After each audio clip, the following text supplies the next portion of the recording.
जय हिंद दोस्तों। आज हम आपको यहाँ पे कक्षा 10 की सांख्य की यानी कि हमारा जो लेसन है, हमारा लेसन नंबर 13 है नई किताब के अनुसार। तो उसमें हम ये क्वेश्चन लेके आए हैं। तो ये क्वेश्चन बहुत ही अच्छे हैं जो कई बार बोर्ड एग्जाम में पूछे गए हैं। तो इन क्वेश्चनों को देखिएगा क्योंकि ऐसे प्रश्न ही पेपर में आते हैं। तो पहला प्रश्न हमारे पास दे रखा है, केंद्रीय प्रवृत्ति की माप क्या है। अब देखिए यहाँ पे कोई ऑप्शन नहीं लिखा है मैंने, तो ऑप्शन अगर होता तो आपको पता होना चाहिए। अगर ऑप्शन नहीं है तो कैसे होगा। तो केंद्रीय प्रवृत्ति की माप कौन कौन सी होनी चाहिए, तो इसको वीडियो को रोककर आप इसको नोट कर सकते हैं, इसके नोट्स बना सकते हैं। तो केंद्रीय प्रवृत्ति की माप हमारी कौन कौन सी होती है, ध्यान रखिएगा। माध्य होती है, मैं यहाँ पे इसके आंसर लिख रहा हूं। माध्य होती है, माध्यिका होती है, ठीक है दोस्तों, माध्यिका होती है। और हमारे पास क्या होता है, बहुलक होता है। क्या होता है, बहुलक होता है। ये हमारे पास केंद्रीय प्रवृत्ति की मापें हैं यहाँ पर, ठीक है दोस्तों। तो केंद्रीय प्रवृत्ति की माप हमारी कौन कौन सी हो गई, यहाँ पर केंद्रीय प्रवृत्ति की माप हो गई हमारे पे माध्य, माध्यिका और बहुलक। तो बहुत ही अच्छा प्रश्न है हमारे पास, ये चीज ध्यान से समझिएगा। अगला प्रश्न हमारे पास आता है, 1 से 9 तक की प्राकृतिक संख्याओं का माध्य ज्ञात कीजिए। तो 1 से लेके 9 तक की प्राकृतिक संख्या लिख लीजिए सबसे पहले। तो अगर आपको इसका क्या कहते हैं सूत्र याद है तो आप इसको कर सकते हैं। तो 1 से लेके 9 तक की संख्या लिखेंगे हम। तो 1 होती है, 2 होती है, 3 होती है, 4 होती है, 5 होती है, 6 होती है, 7 होती है, 8 होती है और 9 होती है। ये हमारी संख्या है। और समांतर माध्य का सूत्र होता है x बार बराबर सिग्मा x अपॉन कितना n की जगह f भी हो सकता है तो आप लगा सकते हैं। तो इसका मतलब होता है पदों की संख्या, और यहाँ होता है पदों की संख्या का योगफल, और यहाँ होता है पदों की संख्या। तो जितनी भी संख्या है सिग्मा x का मतलब है, यहाँ पे सबको जोड़ के लिख देंगे 1 + 2 + 3 + ये जाएगा 4 + 5 + 6 + 7 + 8 + कितना 9, और बटे में कितना आ जाएगा हमारे पास जितनी संख्याएं हैं 1 2 3 4 5 6 7 8 9, तो 9 ही आ गया, ठीक है दोस्तों। इन सबको ऐड कर लेते हैं तो ये हो जाएगा 8 8 16 16 और 1 17, इस टाइप से सबको जोड़ के 17 और ये आ जाएगा हमारे पास 45 अपॉन में 9।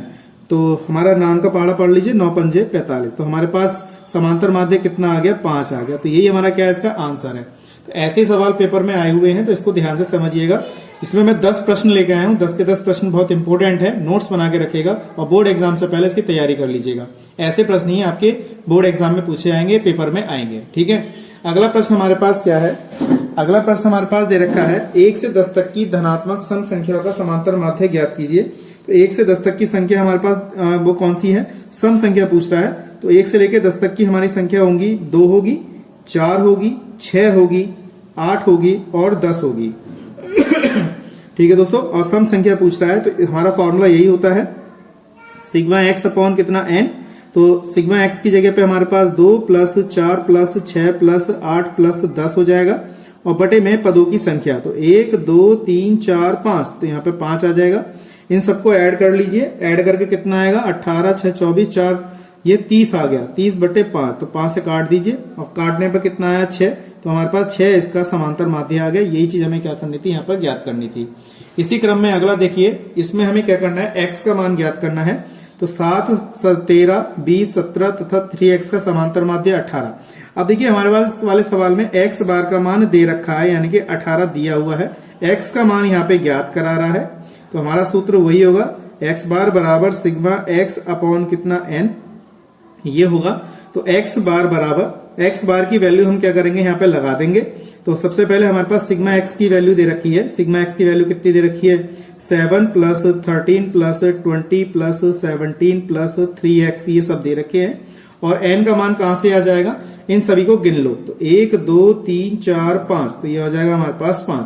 तो हमारे पास अब देखिए x बार का मान हमें दिया है, x बार का मान कितना दिया है 18। तो यहाँ पे 18 लगा दीजिए, इन सभी को जोड़ लीजिए। तो हमारे पास कौन कौन से पद जोड़ने वाले हैं, 7 है, 13 है, 20 है, 17 है और 3x है। तो इन सबको हम ऐड करके यहाँ पर इसको लिख सकते हैं। तो ठीक है, ये चीज समझ में आ गया। आप इस चीज को जरा ध्यान से समझिएगा। 7 और 13 कितने हो गए, 20, 20 और 20 40, और 7 17 कितने हो गए 57, 57 प्लस कितना आ जाएगा 3x अपॉन में कितना आ जाएगा 5। अब क्रॉस मल्टीपल कर लीजिए, 17 की 5 से, 17 पंजे कितना हो जाएगा हमारे 17 नहीं 18, 18 पंजे 90, ये हो जाएगा। यहाँ पे 57 प्लस का 3x, 90 माइनस के 57 बराबर 3x, इस तरीके से लिखेंगे। 90 में से 57 घटा दीजिए तो कितना आएगा 33 बराबर 3x हो जाएगा। तो 33 अपॉन में 3 बराबर कितना x, ये कैंसिल हो जाएगा 11 बार। तो x का मान कितना आ गया 11। मैं समझता हूँ इस पर आधारित ऐसे अगर कोई सवाल आता है तो आप बहुत अच्छी तरह कर सकते हैं। ठीक है, इसके बाद अगला प्रश्न है हमारे पास 2 3 7 2 7 5 3 7 का बहुलक बताइए। तो बहुलक क्या चीज होती है आपको इसके बारे में पता होना चाहिए। बहुलक वो होते हैं जिनकी बारंबारता ज्यादा होती है। तो सबसे पहले इसे हम लिखेंगे आरोही क्रम में।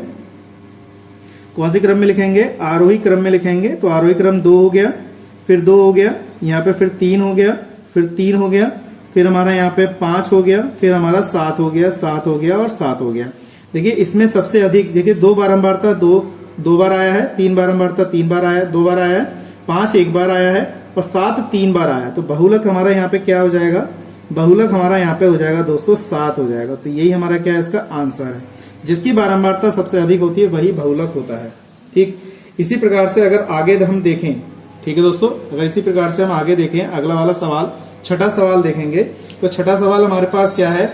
ये कह रहा है पद दिए हैं और बारंबारता दी है, तो वो कह रहा है इसका बहुलक बताइए। तो बहुलक मैंने अभी बताया जिसकी बारंबारता सबसे अधिक होती है। तो कौन सा पद ऐसा है जिसकी बारंबारता ज्यादा है? जैसे 5 पद दे रखा है तो इसकी बारंबारता 4 है, ये तो होगा नहीं। ये 9 यानी कि 10 अंक जो है वो 9 बार आया है, 15 अंक जो है 18 बार आया है, यानी कि इसका जो बारंबारता 18 ज्यादा बार आई है। तो बहुलक क्या हो गया हमारा? 15 हो गया। बहुलक क्या हो गया दोस्तों हमारा? 15। जिसकी बारंबारता सबसे अधिक उसके सामने वाला बहुपद वो बहुलक कहलाएगा। तो ये हमारे पास क्या आ गया? इसका 15 आंसर आ गया। मैं समझता हूँ ये चीज आपको अच्छी तरह समझ में आ गई होगी। नेक्स्ट पेज पे चलते हैं। 6 प्रश्न कराए हैं, अगला प्रश्न कराता हूँ। ऐसी वीडियो बहुत इंपॉर्टेंट होती है, इसको जरा केयरफुली करिएगा। तो देखिए दोस्तों हमारे पास है प्रथम 10 प्राकृतिक संख्याओं की माध्यिका क्या होगी। तो प्रथम 10 प्राकृतिक संख्याओं की माध्यिका हमें निकलनी है। तो सबसे पहले आप संख्या लिखिए। तो 1 2 3 4 5 6 7 8 9 और 10 संख्याओं की माध्यिका हमसे पूछी है। तो माध्यिका का हमारे पास सूत्र पता होना चाहिए। अगर हमारे पास सम संख्या है और विषम संख्या दोनों के सूत्र होते हैं। तो फिलहाल तो यहाँ पे संख्या गिनते हैं। 1 2 3 4 4 5 6 7 8 9 और 10 संख्या दे रखी है। तो इसकी माध्यिका हम ज्ञात करेंगे। तो इसकी माध्यिका ज्ञात करने के लिए हमारे पास फॉर्मूला होता है। तो माध्यिका बराबर n/2 वा पद लिखेंगे यहाँ पर, प्लस के n/2 प्लस 1 वा पद लिखेंगे यहाँ पर, वा पद लिखेंगे और बटे में क्या लिख देंगे हम यहाँ पर? 2 लिख देंगे। तो m बराबर हमारे पास कितना आ जाएगा? n का मान यहाँ लिखेंगे 10/2, यहाँ लिखेंगे वा पद, यहाँ लिखेंगे 10/2 प्लस 1 और यहाँ लिख देंगे वा पद और बटे में कितना आ जाएगा हमारे पास? 2 आ जाएगा। ठीक है दोस्तों, यहाँ पे मैं समझता हूँ समझ में आ गया होगा। अब देखिए यहाँ पे 10वां पद ये कट जाएगा, ये कितना आएगा? 5, ये कट जाएगा 5, तो ये हो जाएगा हमारे पास 5 वा पद और ये हो जाएगा 5 और 1 6, तो ये हो जाएगा हमारा 6 वा पद। इस तरीके से लिखेंगे बटे में 2। तो 5वां पद हमारे पास कौन सा है? 1 2 3 4 5। तो 5वें नंबर पे क्या है? 5 है, 5 लिख लिया। छठे नंबर पे 1 2 3 4 5 6, तो छठे नंबर पे हमारे पास 6 है और यहाँ पे हमने 6 लिख दिया बटे में 2। तो 6 और 5 कितना हो गया? 11, 11/2। तो आंसर हमारे पास 5.5 आ गया। मैं समझता हूँ क्वेश्चन आपको अच्छी तरह समझ में आया होगा। आंसर भी इसका बहुत आसान था, अच्छी तरह ऐसे ही करते रहना है। अगला है आंकड़ों 2, 12, 0, 9, 5, 15, 7 और 4 की माध्यिका क्या होगी। तो सबसे पहले कौन से क्रम में लगाएंगे हम इसे? आरोही क्रम में लिखेंगे। कौन से क्रम में लिखेंगे? आरोही क्रम में। आरोही क्रम का मतलब समझ गए होंगे आप। आरोही क्रम में हम क्या करते हैं? सबसे पहले छोटा पद लिखते हैं। तो 0 है, उससे बड़ा पद 2 है, फिर हमारा 4 है, फिर 5 है, फिर यहाँ पे हमारे पास 7 है, फिर यहाँ पे हमारे पास 9 है, 12 है और 15 है। इसकी माध्यिका बतानी है। तो संख्या गिन लेंगे हम सबसे पहले। 1 2 3 4 5 6 7 8, ये भी सम संख्या है हमारे पास। तो सम संख्या की माध्यिका कैसे निकलती है? अभी जो हमने ऊपर वाला सूत्र लगाया था। तो माध्यिका बराबर n/2 वा पद, ठीक है दोस्तों, और n/2 प्लस 1 वा पद, ऐसे लिखेंगे और बटे में कितना आ जाएगा? 2। तो m बराबर यहाँ पे कितना आया? 8 आया, तो यहाँ लिखेंगे 8/2 वा पद। 8 पद सब पता चल गए होंगे, इनको काउंटिंग कर लो। और यहाँ पे हो जाएगा 8/2 प्लस 1 वा पद, यहाँ लिखेंगे वा पद और बटे में कितना आ जाएगा? 2 आ जाएगा। तो m बराबर हमारे पास कितना आ गया? इसको हम काट देंगे। यहाँ पे आएगा 4वां पद और यहाँ आएगा 4 और 1 5वां पद। तो यहाँ लिखेंगे 4 वा पद, यहाँ लिखेंगे 5 वा पद, ऐसे लिख देंगे 5 वा पद और बटे में कितना? 2। तो चौथे नंबर पे कौन सा पद है? 1 2 3 4, तो यहाँ पे 5 आ रहा है। और 5वें नंबर पे कौन सा पद है? 1 2 3 4 5, तो 7 आ रहा है, तो यहाँ पे 7 लिख देंगे बटे में 2। और 5 7 कितने हो गए हमारे दोस्तों? 12 हो गए, 12/2 हो गया। और हमारे पास क्या है? इसका आंसर आ गया यहाँ पे 6 आ गया, 2 6 12। तो ये हमारे पास क्या हुआ? इसका आंसर हो गया। तो सवाल बहुत आसान तरीके से करा रहा हूँ, इसी तरीके से आप करते रहिएगा। अगला प्रश्न देखिएगा, बहुत अच्छा है, पेपर में कई बार आया हुआ है। संख्या दे रखी है 3, 5, 7, x, x+1, x+2, 15 और 7, 17 और 21 आरोही क्रम में है, आरोही क्रम में दे रखे हैं। तो इनकी माध्यिका दे रखी है। अब की बार हमें माध्यिका दी है 12, तो कह रहा है x का मान बताइए। तो माध्यिका सबसे पहले आप देखिएगा कौन से क्रम में दे रखा है, कौन सा सूत्र है इसका, सम संख्या है या विषम संख्या है। आरोही क्रम में तो पहले ही कह दिया उसने, आरोही क्रम में है। संख्या गिन लेते हैं, तो 1, 2, 3, 4, 5, 6, 7, 7 और 1, 8 सम संख्या दे रखी है। तो माध्यिका बराबर कितना होता है, n/2, यहाँ पे लिखेंगे वापत प्लस n/2 प्लस 1, यहाँ आ जाएगा वापत, और बटे में कितना आ जाएगा दोस्तों, हमारा 2 आ जाएगा। तो हमारे पास कितने पद आए, 1, 2, 3, 4, 5, 6, 7, 8 आ गए। तो यहाँ पे m का मान दे रखा है 12, तो यहाँ पे लिखेंगे 8/2, यहाँ लिख देंगे वापत प्लस के, यहाँ लिख देंगे 8/2 प्लस 1, और यहाँ लिख देंगे वापत, और बटे में कितना आ जाएगा, हमारे पास 2 आ जाएगा। ठीक है, इसको कैंसिल करते हैं हम, यहाँ पे ये 2 से कट जाएगा और ये भी 2 से कट जाएगा।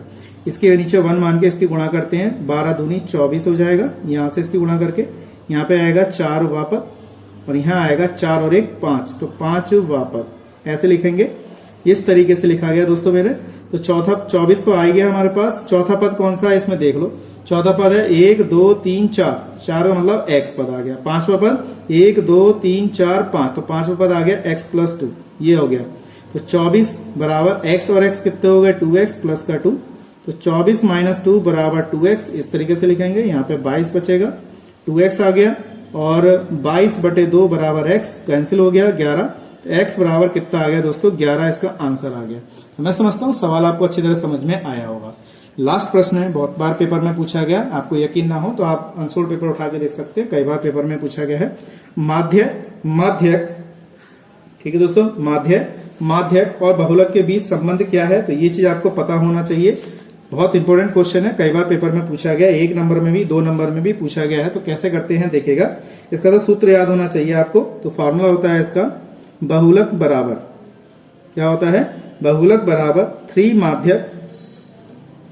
3 माध्यक माइनस का 2 माध्यक, ये हमारा सूत्र है इसका। वो कह रहा है इसके बीच संबंध बताइए, तो संबंध हमारे पास क्या है, बहुलक बराबर 3 माध्यक, ठीक है दोस्तों, माइनस का 2 माध्यक। तो ये हमारा क्या है, इसका जवाब है। मैं समझता हूँ आपको अच्छी तरह समझ में आ गया होगा। ऐसे सवाल जो हैं आपके बहुत अच्छे होते हैं, पेपर में कई बार पूछे गए हैं, इसको केयरफुली करिएगा, ऐसे प्रश्न ही पेपर में पूछे जाते हैं। ठीक है दोस्तों, तो आज के लिए इतना ही। नेक्स्ट वीडियो में ऐसे इंटरेस्टिंग क्वेश्चन लेके आऊंगा। जय हिंद, जय भारत।